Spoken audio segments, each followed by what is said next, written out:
सोममराति यतो निदहाति वेदः स नः पर्षदति दुर्गाणि विश्वानावेव सिन्धुम् दुरितात्यग्निः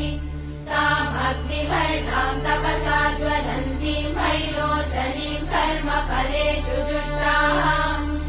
दुर्गाम् देवीगुम् शरणमहम् प्रपद्ये सुतरसि तरसे नमः अग्ने त्वम् पारयानव्यो अस्मान् स्वस्तिभिरति दुर्गाणि विश्वाः पूष्य पृथ्वी बहुला न उर्वी भवातोकायतनयाय